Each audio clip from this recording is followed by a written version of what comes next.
401k with a side of revenge. Someone suggested I post the story over here.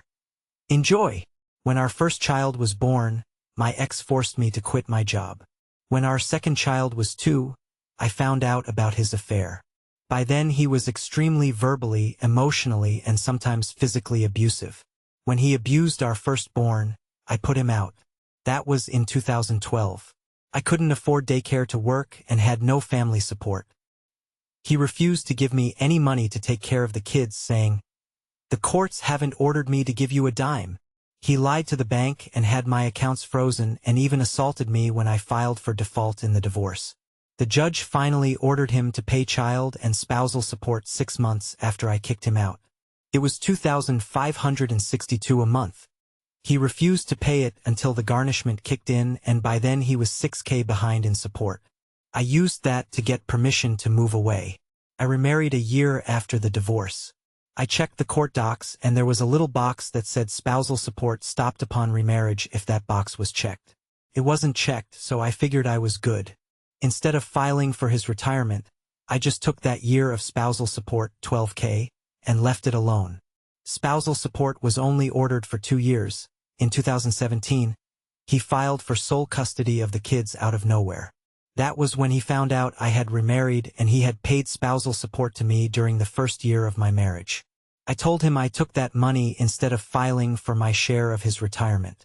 I said if he let me keep that $12,000, I wouldn't file to split his 401k. He demanded that I repay the spousal support. The judge ordered me to repay it but increased child support and deducted the repayment from that. It ended up that I got an extra $20.00 a month and he repaid himself. He dropped his bid for custody in exchange for 2 extra weeks in summer. I pursued the retirement account split. He refused to cooperate and dragged it out for 4 years. It was so bad they sanctioned him and he had to pay me $600 a month for a year in addition to child support. They also charged him with contempt. In January 2021, he proposed to his girlfriend. In May of 2021, I finally got the disbursement from his 401k. I won't say how much it was, but it was about 4 times the amount of spousal support overpayment. I had no idea it would be that much. I had thought it would be around $12,000, which is why I thought keeping that year of spousal and not filing for his retirement account was a fair trade. Had he not tried to take the kids from me, I never would have filed to split the account. Play stupid games. Win stupid prizes. His fiancée emailed me recently and told me it is my fault he won't marry her because I cleaned out his retirement account. She said I shouldn't have stolen his money. I told her that I gave him the option to let me keep that year of spousal support or take it back and I could file for his retirement. He chose to have me file for his retirement.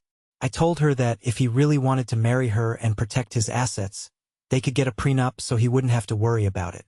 She said she shouldn't have to sign a prenup because I robbed him. I never asked to be financially dependent on him.